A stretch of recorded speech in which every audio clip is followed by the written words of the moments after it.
On va commencer par ce conflit Iran-Irak qui officiellement... Iran-Israël, toujours. Oh là là, décidément, voilà. Iran-Israël On y revient. qui officiellement est terminé, la guerre des 12 jours. 12 jours. Oui, enfin, elle n'a même pas duré 12 jours, mais je ne sais pas pourquoi on a fixé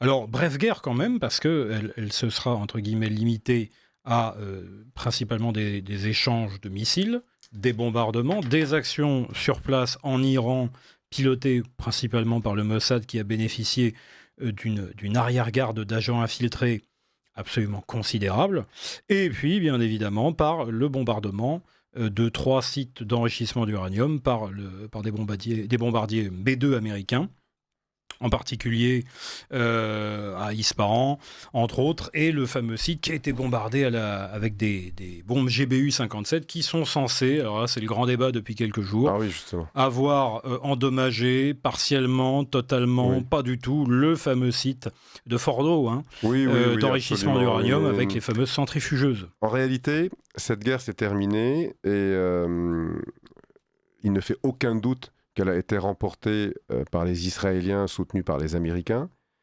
Mais comme toujours, les guerres israélo-arabes ou israélo-iraniennes, je veux dire avec un État dirigé par un mouvement islamiste, sont remportées par Israël. Elles sont courtes, c'est quelque chose d'assez classique, mais donc la guerre physique est remportée par Israël et la guerre médiatique est toujours remportée par ces pays, États musulmans. Ce soit les États musulmans, que ce soit l'Égypte dans les années 60, que ce soit, ou 70, que ce soit le Hezbollah dans les années 80, 90 et 2000, et que ce soit l'Iran, son grand patron, aujourd'hui. Pourquoi je dis ça ? Parce que, d'ailleurs, une petite parenthèse, on nous parle tout le temps des médias qui seraient tenus par le fameux, entre guillemets, lobby juif. Moi, je ne vois pas le seul lobby que je vois dans les médias et ailleurs, c'est le lobby islamique. Parce que, dites donc, quand je vois les médias, ils sont plutôt pro-palestiniens, pro-iraniens que pro-Israël. Mais je ferme la parenthèse. Et de très loin, oui. Et de très loin. Je ferme la parenthèse. Pourquoi je dis ça ? Parce que la guerre de 2006 entre Israël et le Hezbollah avait largement été remportée par Israël, qui avait détruit une bonne partie de la capacité de guerre en fait, du Hezbollah au Liban. C'était très ciblé d'ailleurs, extrêmement ciblé. Et ils ont détruit une grande partie des réserves de munitions du Hezbollah. Ils avaient abattu, alors à l'époque ils n'avaient pas éliminé les grands chefs, mais ils avaient abattu beaucoup de ses commandants locaux, etc. Et moi j'avais été au Liban d'ailleurs à la suite de cette guerre courte, qui a duré 30 jours. C'était l'opération plomb durci, plomb fondu. Je me souviens plus du nom. Deux, oui. Et à l'époque, le Hezbollah avait... D'ailleurs, les médias ont repris, mais je vais revenir sur les médias, avaient dit, nous avons remporté la bataille. La preuve, c'est qu'Israël, qui s'était aventuré, après les bombardements, qui s'était aventuré un peu sur le territoire libanais, s'est retiré. Voilà. De même, ils nous ont fait le même coup en 2000. Lorsque Israël s'est retiré du Liban en 2000, ils ont fait croire au monde entier, et particulièrement à la population chiite libanaise, que c'est grâce à eux, à leur résistance, qu'Israël s'est retiré. En réalité, Israël n'a pas vocation à rester au Liban. Il s'est retiré parce que la population israélienne ne voyait pas l'intérêt de garder ses soldats au Liban, d'en perdre un de temps en temps à cause des attentats, etc. Et puis tout ça est coûteux. Et quand l'armée israélienne est positionnée au Liban pour des raisons de sécurité, elle n'a plus d'intérêt à y être, elle se retire. Tout ça est coûteux en hommes et en argent. Mais eux, ils font croire toujours que c'est grâce à eux. Le problème, c'est que alors aujourd'hui, une fois de plus, Nasser, je rappelle juste que Nasser, en 67, avait perdu la guerre en 6 jours. Il n'y avait plus d'armée égyptienne. Elle a été détruite en 6 jours. Et à la radio, il avait dit aux Égyptiens, nous avons terrassé Israël. Bon, le ridicule ne tue pas. Mais bon, là, c'est exactement pareil donc avec l'ayatollah Khamenei, qui vient de faire, il y a quelques jours, une déclaration disant qu'ils avaient remporté une victoire totale, que le régime sioniste était à 2 doigts de s'effondrer, mais ça n'avait pas été le cas parce que les États-Unis s'étaient engagés, avec le bombardement, et d'ailleurs que l'Iran avait infligé, je le cite, une gifle cinglante au visage de l'Amérique. En fait, ces gens-là vivent dans une réalité parallèle. Non, mais ces gens-là s'adressent à des illettrés. C'est-à-dire que c'est une tradition nassérienne, c'est une tradition arabe. Il faut savoir que dans les années 60, ces populations étaient en grande partie analphabètes, illettrés, mais très souvent même analphabètes. Donc on s'adresse à des crétins, pardon, mais c'était ça, qui ne savent même pas lire. Alors, qui écoutent le chef comme un grand Manitou, vous savez. Donc, il leur dit ça à la radio. D'ailleurs, les Égyptiens avaient cru Nasser, et puis quelques jours après, ils se sont rendus compte que l'Égypte était fichue et que Nasser était... Voilà. Peu importe. Mais en tout cas, ils se moquent du monde. Ils font de la propagande un peu bas de gamme. Le problème, c'est que les Iraniens ne sont pas des Égyptiens, ni des Libyens, ni des Syriens. Leur niveau est quand même beaucoup plus élevé. Que ce soit intellectuel, technique. Voilà. D'autre part, de nos jours, il y a de moins en moins d'analphabètes. Il y en a encore en Syrie et en Égypte, mais il y en a de moins en moins. Et puis surtout, les populations maintenant ont accès à Internet, ont accès... L'information est devenue... C'est difficile de faire de la propagande de mauvais goût. Et donc, mais ces régimes-là sont un peu... enfermés dans les passé. Années, dans le passé. Ils ne comprennent pas qu'on a évolué. Voilà. Ils continuent leur propagande ridicule, mais personne n'est dupe, sauf la presse internationale. Parce que comme je l'ai dit avec le Hezbollah, tous les journalistes répètent matin, midi et soir que Israël a perdu la guerre de 2006. Ce qui est totalement faux. Hein, totalement faux. On a eu droit en fait à toutes les interprétations de mauvaise foi concernant les bombardements donc, sur les sites d'enrichissement d'uranium.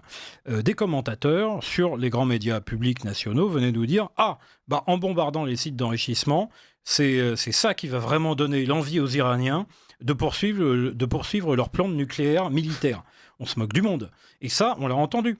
On a entendu aussi que l'Iran ne voulait que la paix et que c'est Israël qui était fauteur de guerre, en l'espèce, et les États-Unis qui allaient réenclencher, comme à l'époque de George Bush Jr., le processus de changement de régime, de regime change. On a entendu toutes ces interprétations-là. Non, on a entendu que la guerre, ça va être un enlisement comme le Vietnam. Oui, ils ont fait croire aux gens que les États-Unis et Israël allaient débarquer en Iran, ce qui n'a jamais été au programme. Voilà. Alors, Pierre-Henri, Israël, je vous l'ai dit hors micro, a des agents infiltrés en Iran. Là aussi, beaucoup. Les journalistes racontent n'importe quoi parce qu'ils font croire que tous les agents israéliens en Iran seraient des juifs iraniens qui maîtrisent la langue et qui seraient envoyés. Pourquoi il dit ça? Parce qu'en fait, tous les journalistes répètent les éléments de langage du régime iranien. Et donc, le régime iranien ne veut pas admettre qu'il y a une opposition iranienne chiite, qui travaillent pour Israël. Et ils sont extrêmement nombreux. Donc ça les gêne beaucoup. Donc ils font croire... Alors j'ai remarqué depuis un certain temps, tous les journalistes, en France et à l'étranger, répètent les éléments de langage du régime iranien. Et donc tout d'un coup, au début, ils disaient « Ah oui, le Mossad a beaucoup d'agents infiltrés. » Puis tout d'un coup, l'Iran leur a expliqué à ces journalistes que c'est juste des juifs d'origine iranienne. Et hop, ils répètent. Comme ça a été le cas pour certains éléments de langage du Hamas depuis le 7 octobre. Tous les journalistes nous répètent le nombre de morts à Gaza, le nombre de victimes, civiles, pas civiles, les bombardements des hôpitaux, enfin toute la propagande du Hamas, ils la répètent sans préciser que ça vient du Hamas. On nous donne des chiffres. D'où viennent ces chiffres? Ah ça vient de Gaza. Qui vous les donne? Le Hamas. Ah tiens donc. Vous savez, c'est comme quand on reprenait les chiffres donnés par le gouvernement communiste chinois au moment du début de l'épidémie de Covid.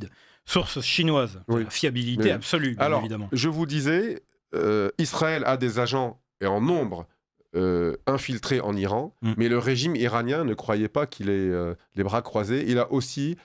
beaucoup plus d'ailleurs qu'Israël, des agents... Les cellules dormantes, on nous dit, aux États-Unis, en Europe, des agents secrets, en Israël. etc. Mais eux, ces agents-là, ne le renseignent pas sur les positions militaires pour qu'ils les bombardent. Il a des agents infiltrés dans la société occidentale, et puis il a des agents qui ne savent même pas qu'ils sont agents. Ils s'appellent les journalistes. Parce qu'il n'y a pas mieux comme agent. Hein.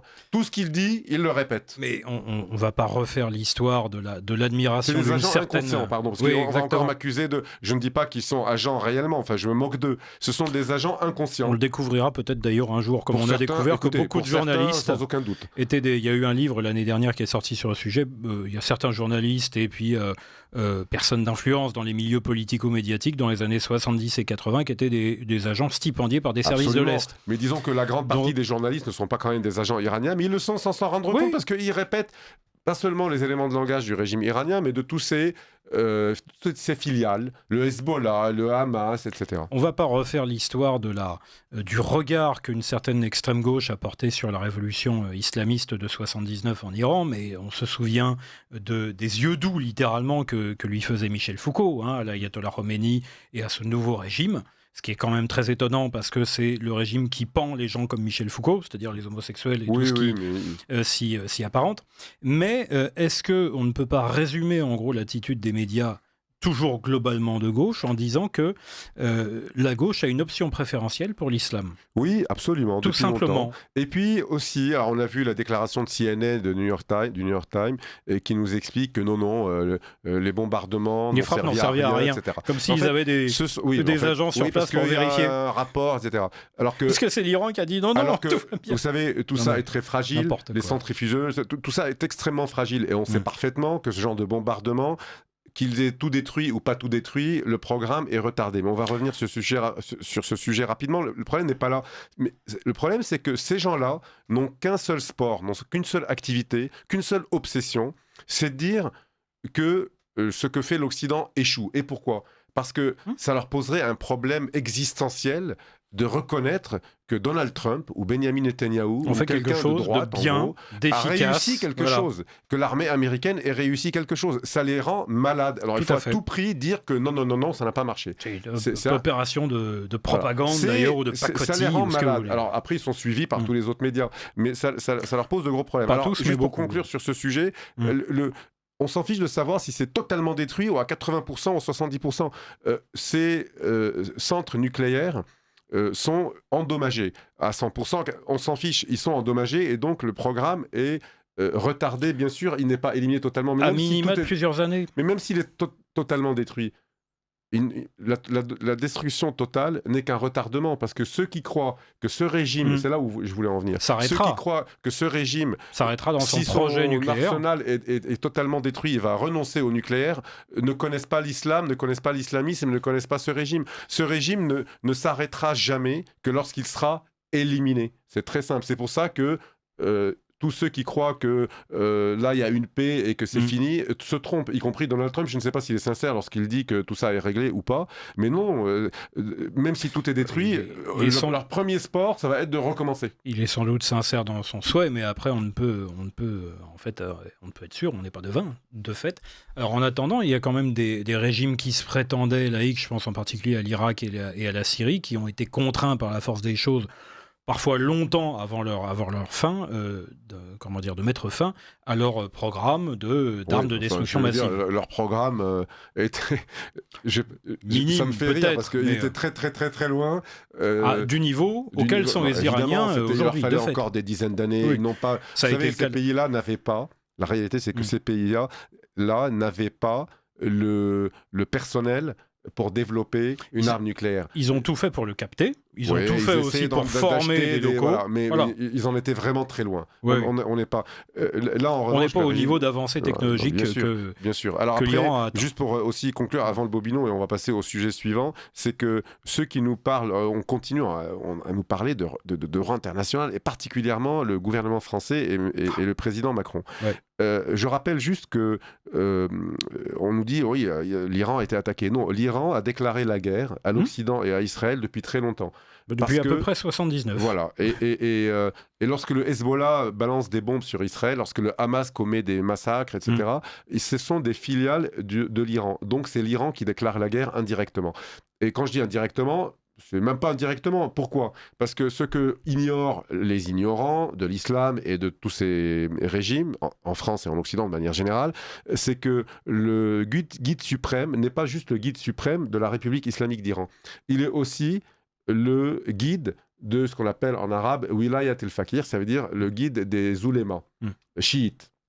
Donc, il est le guide d'une internationale chiite. Alors, le Hamas n'est pas chiite, certes, mais il est soutenu et téléguidé par l'Iran. Mais le Hezbollah, par exemple, obéit au guide suprême de l'Iran, non pas parce que c'est son allié, mais parce que c'est son supérieur hiérarchique, vous comprenez ? Ce qui était aussi un peu le cas de la Syrie jusqu'à la chute de Bachar el-Assad. Donc lorsque une milice pro-iranienne, on dit juste, c'est pas une milice pro-iranienne, c'est une partie de l'armée iranienne, c'est ça qu'il faut comprendre.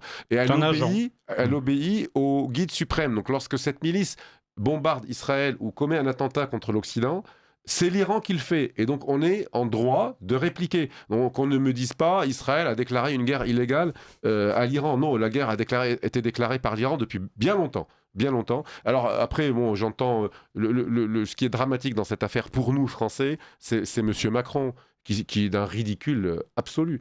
Achevé.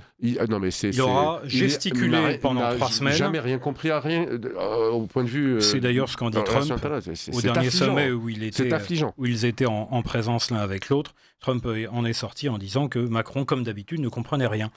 Visiblement, le diagnostic est bon. Je parlais des journalistes qui se font manipuler par les régimes islamiques de manière générale, et en particulier l'Iran. Mais que dire de M. Macron? Parce que c'est pas nouveau. Hein. Je vous rappelle juste que depuis quelques années, le Liban était jusqu'à pas longtemps sans président, parce que le Hezbollah bloquait tout. Et les pays du Golfe, les Américains, les Égyptiens essayaient de faire pression sur l'Iran et le Hezbollah. Et M. Macron venait... soutenir le Hezbollah. Il est allé au Liban, il les a rencontrés, il les a légitimés. Donc ça fait un certain nombre d'années que M. Macron, et comme je le rappelais à quelques minutes, le Hezbollah et l'Iran, c'est la même chose. M. Macron, ça fait un moment qu'il soutient et qu'il légitime la République islamique d'Iran et ses satellites. C'est la fameuse politique arabe de la France. On va en parler après le Bobino, au sujet d'un autre zigoto qui a des prétentions islamiques de la France, parce que là, l'Iran n'est pas un pays arabe, mais c'est une...